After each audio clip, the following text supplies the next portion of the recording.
Latino, Asian American, American Indian. What do these terms mean? Are they chosen by the people they describe, chosen proudly as a symbol of a rich heritage? Or are they labels imposed by others, separating, segregating, forming a barrier instead of a bridge? These are some of the questions sociology addresses in its exploration of race and ethnicity. Race and ethnicity affect our lives every day and have a large impact on our society.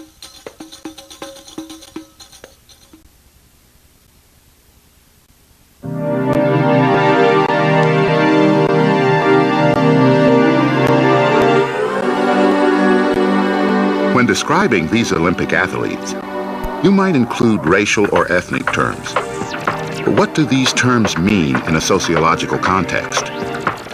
What is race? What is ethnicity? What are the differences between them? Historically, sociologists and biologists have defined race differently. In the past, biologists primarily used physical characteristics, such as skin color, hair, and bone structure, to differentiate between races. From a biological perspective, there were 4 different groups in the early days, just because of the convenience of classification, so we could do that pretty much by the skin color. But those really don't hold much validity anymore. We're going to be looking at DNA molecules, and that's what's going to define who we are and how closely we're related to people. To sociologists, race is not determined by physical characteristics alone. They see race as a social concept that may vary from one society to another, depending on how the people of a society perceive physical differences among human beings. Sociologists are much more interested, not in the biology of it, but the sociology of it, which is, how do people treat people who have different skin color? Some societies would judge someone to be black, where we would consider them to be white. Some societies judge someone to be white, which we would consider to be black. All right, we're going to talk about race and ethnicity. There are over 6 billion people in the world. Sociologist Kay Coder is half Scottish American and half Japanese, and she's had personal experience with these variables. Since I was 5 years old, people would ask me, what am I? And so, depending on what people thought I was, then they would treat me differently. When I'm here in the United States, when people look at me immediately, they're not sure what I am, but they don't think, well, she's fully a Caucasian American. And then, but when I go to Japan, they look at me and they see I'm tall, I'm dark, I have brown spots, and they go, I don't know what she is, but she's probably Caucasian. They see the Caucasian in me, but my physical features didn't change. And then when I went to England, people asked me where I was from, and I said Texas, and they went, hablo español? Because they immediately thought, well, she's got to be Hispanic. Because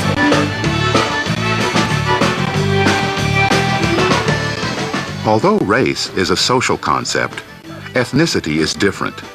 Ethnicity is based on a shared cultural identity, such as that shared by Cajuns in South Louisiana, and can be accepted or rejected by an individual in the group. Sociologists define ethnicity as cultural characteristics that are shared within certain subgroups. Race typically is concerned with biology, physical characteristics, heredity, traits, etc., whereas ethnicity is much more interested in culture, foods, languages. Racial and ethnic differences may produce stereotypes, prejudice, discrimination, and racism. Sociologists define stereotypes as behaviors or tendencies that are attributed to an entire group. Members of the group are thought to possess those particular characteristics simply through their membership in the group. A stereotype is an exaggerated image of a group that still remains after contrary evidence has been given. So stereotypes might be if we were to say that all women do X, whatever X might be, or all men tend to have this personality trait, or all African Americans have that personality trait.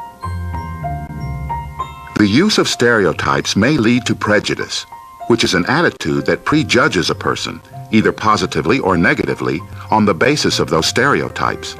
A good example of prejudice is a person who calls a person by a racial epithet. For example, they call someone a dirty Mexican for Latinos, or they call someone a dumb blonde or a stupid woman driver. When a person is prejudiced, it may not come out in action, but when they do use action, they are discriminating. Discrimination occurs when prejudice is translated into behaviors that treat others unfairly on the basis of group membership. Racism is an ideology based on the belief that an observable, supposedly inherited trait is a mark of inferiority that justifies discrimination against people with that trait. Racism is very much tied to power and control. Usually, if you're talking about race issues, those who are being privileged because of their race want to make sure that other groups don't have access to that privilege because of the other group's race. Institutional racism refers to a larger pattern of racism. Sometimes certain groups are discriminated against by an institution such as a bank, a university, or a government.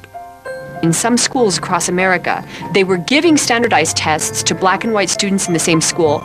Black students were actually scoring as well or better as white students, and they were being put in the lowest academic tracks. And that is an example of institutional racism. Despite the efforts of many in society, divisions along racial and ethnic lines continue to exist in the 21st century. Racism didn't come about yesterday, therefore it won't leave tomorrow. The good news is things have gotten better and things are getting better.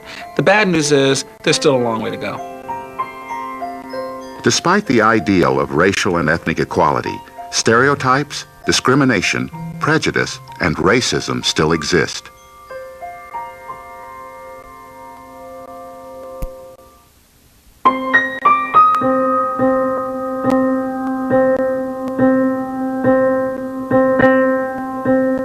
How can we begin to understand the concepts of race and ethnicity? One way is to explore them using the sociological perspectives: functionalism, conflict, and interactionism. From the functionalist perspective, racial and ethnic differences exist because they serve important functions for a particular society. In Nazi Germany, for example, Hitler fostered anti-Semitism for a reason. Prejudice served an important function in his regime by creating a scapegoat for the frustrations many Germans felt after World War I. The functionalist view of society is that you need some kind of bonding experience for the group. And in Hitler's Germany, the use of scapegoats, the use in particular of gypsies, Jews, a number of persons who could be seen as the enemy of the pure Aryan race, became the rallying cry for getting the German people to see themselves as having some kind of unitary or community experience. The conflict perspective examines race and ethnicity in terms of economic and political power. Conflict theorists believe that racism is about ongoing exploitation of people of color that goes back all the way to slavery and the inception of the country. According to this perspective, those with power use race and ethnicity to create intergroup conflict that will work to their advantage. This was especially true in labor disputes during the Industrial Revolution. When workers got together to try to form unions, the industrial giants, the owners of the factories, would sometimes fire them and bring on other people to take those jobs, producing resentment and conflict. In Hawaii, a succession began with, let's say, one ethnic group working the factories for Dole pineapple, and then when they went on strike, let's say the Japanese were brought in to replace the Chinese, and then the Filipinos to replace the Japanese, and so forth and so on.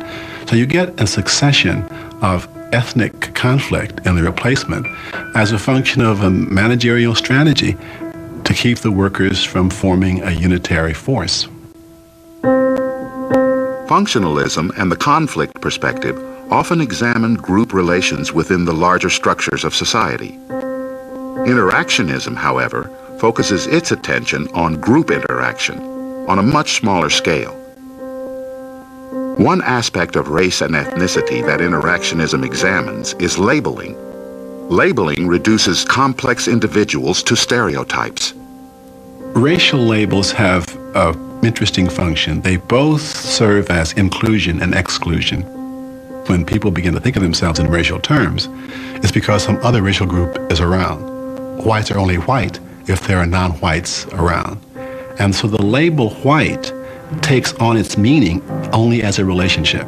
If we all experienced the world the same way, and if we all had the same level of choice in our society and opportunity, and we had open levels of communication with other groups, then racism would be a thing of the past. Each of the sociological perspectives can help us look at race and ethnicity in unique ways. By using the perspectives, we can explore and understand the complex aspects of race and ethnicity.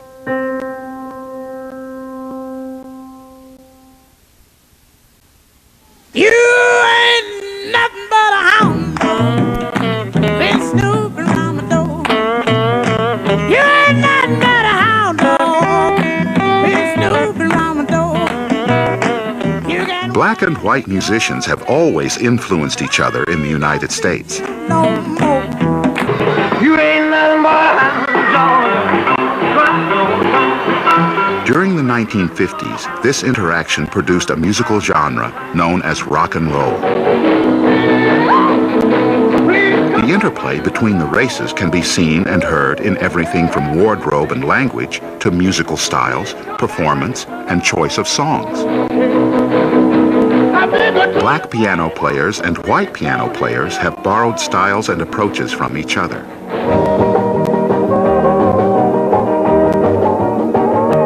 Guitar players have influenced each other across racial lines. John is in the basement mixing up the medicine. I'm on the pavement thinking about the government. And the techniques of songwriting have blended as well. Says he's on the back call for some I just creep up from behind and ask you what your interests are, who you be with. Music provides a good example of how the interaction of races can be positive and creative. You wanna do at the ball round too.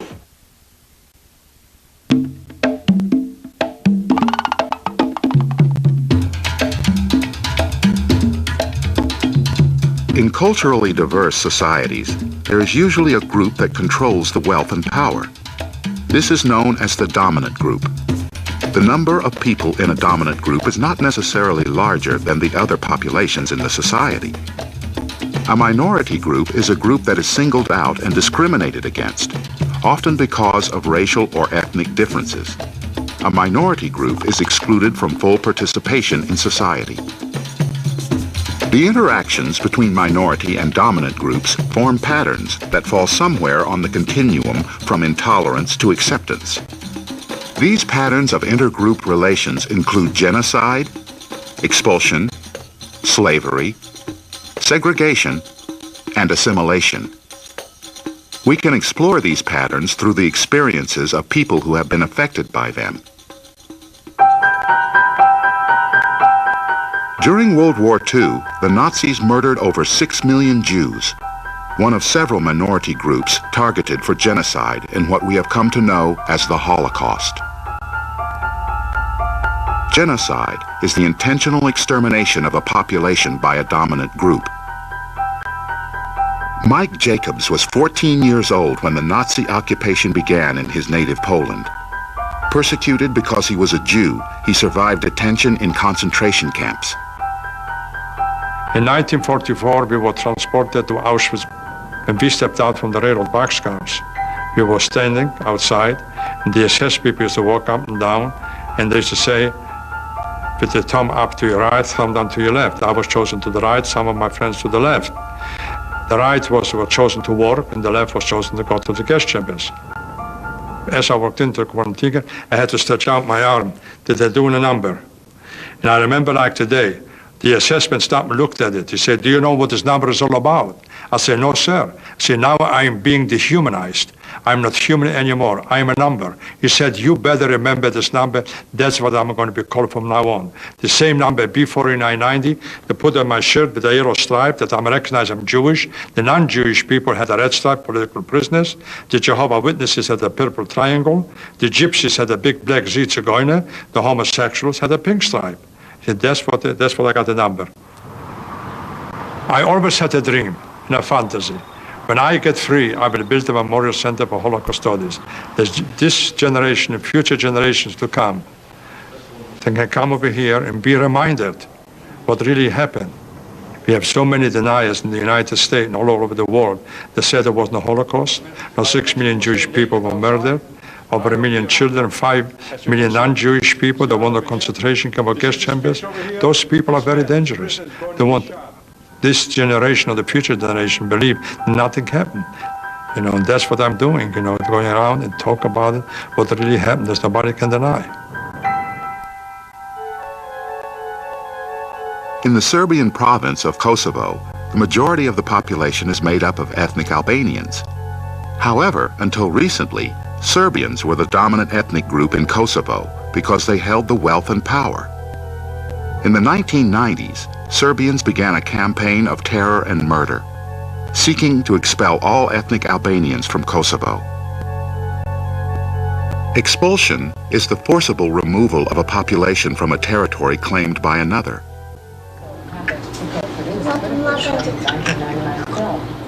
The Gloreva family experienced expulsion firsthand. They came to the United States in 1999, fleeing their home in Kosovo. The conflict between Serbs and Albanians has been going on for years and years. The Serbs have always wanted to grab our land from us and divide it among themselves because Kosovo has very, very rich land. So over the years, they have pressured Albanian people to leave the country and abandon their land. They did everything they could do to get rid of us. That day I will never, never in my life forget. When the Serbs came to our home and they say, if you don't give me money or gold, we will all you killed.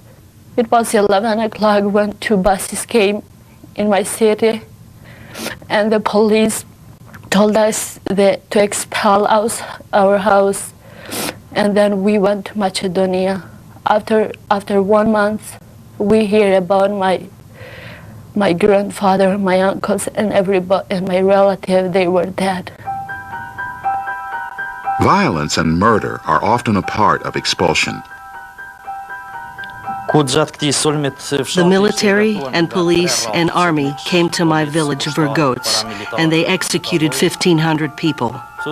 They killed 27 people in my neighborhood, including my father, my 2 brothers, my nephew, my uncles, almost everybody in my family. The Serbs showed their brutality when they expelled us to Macedonia. The tragedy that happened in my family will always be in our minds and hearts. We will never again know the happiness we knew in Kosovo.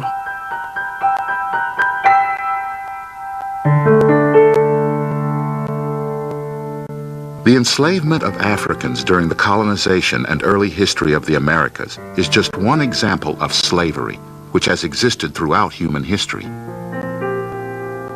Slavery, another pattern of intergroup relations, is the ownership of one group by another. Geneva had 10 children and went back to college. Donald Payton is a descendant of slaves whose family took the last name of their slave owners. This led to 2 intertwined families, one black, one white, both named Miller. The man that brought my family into Dallas County, Texas, was a man named William Brown Miller. He brought in 3 sets of slaves. I think that the justification was a need. If you needed people, you bought people. If you didn't need them, you sold them. And they were part of the plantation. They were the people that made the thing work.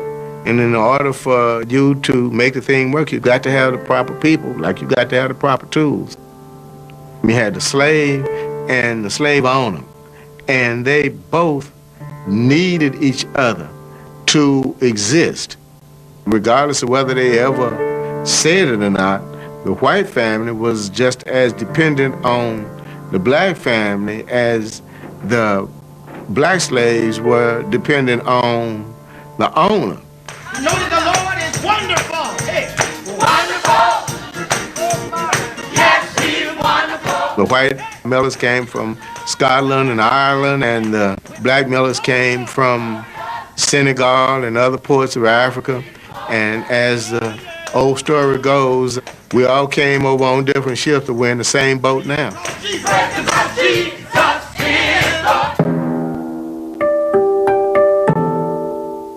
Racial conflicts have existed in South Africa ever since the Dutch and British colonized an area that had been inhabited by African tribal peoples for thousands of years.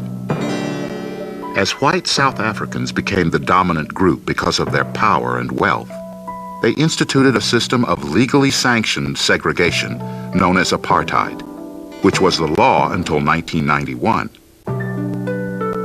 Segregation is the physical and institutional separation of ethnic or racial groups. Vicky Mirage is a press secretary to the South African Embassy in Washington, D.C. As an East Indian, he grew up under the oppression of apartheid.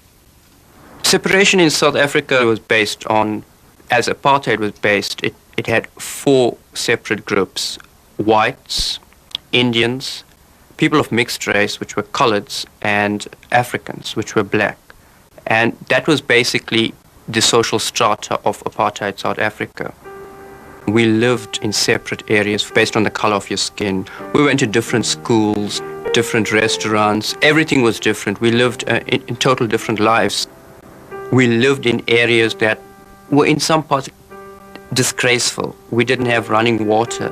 We grew up living in tin structures, no electricity, studying by candlelight, while we would drive past to go to the city center and we would see all these things in white areas. They would have tennis courts, beautiful schools. It developed an inferior culture in everyone who was not white. Growing up like this for 25 years or so, being told that you are inferior, no matter how good you are, is always someone ahead of you, and not because the person is good, but because the person has a different color skin. We still find a lot of whites in the country who haven't accepted the changes, who haven't accepted equality. We have a lot of blacks in the country who feel that they are still inferior. It's difficult to get away from that inferiority complex. The new generation, the generation that's coming up after us, are now seeing the fruits of freedom.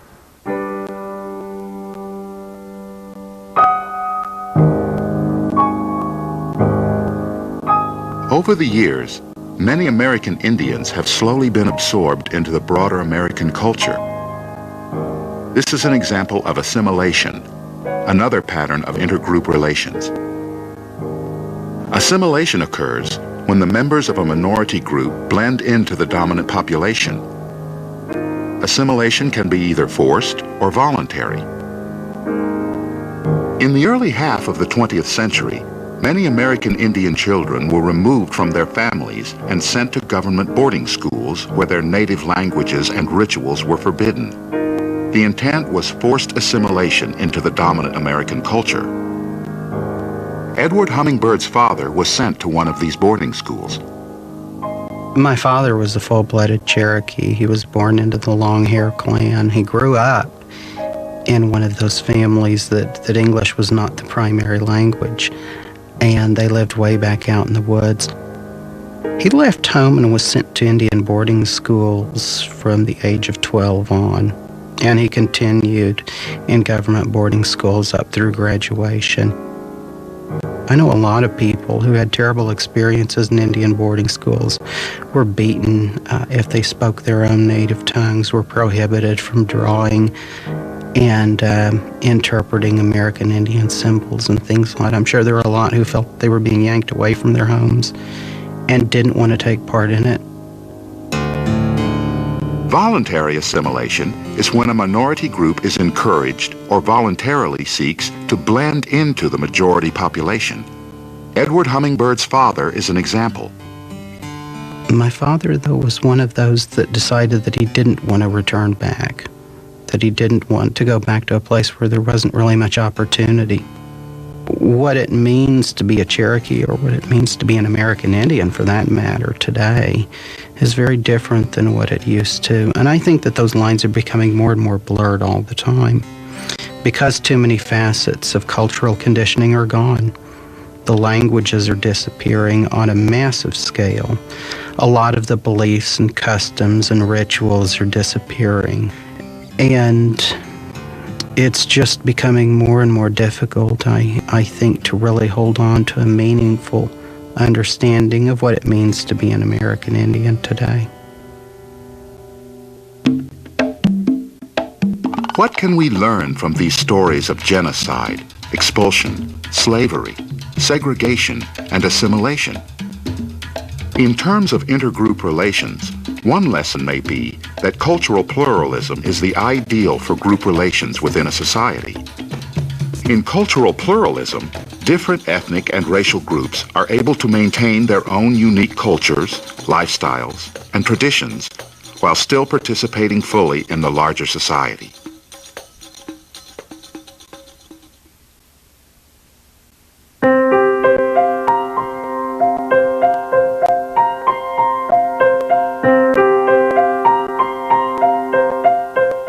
Sociology defines race as a social concept that varies widely depending on the culture one is in.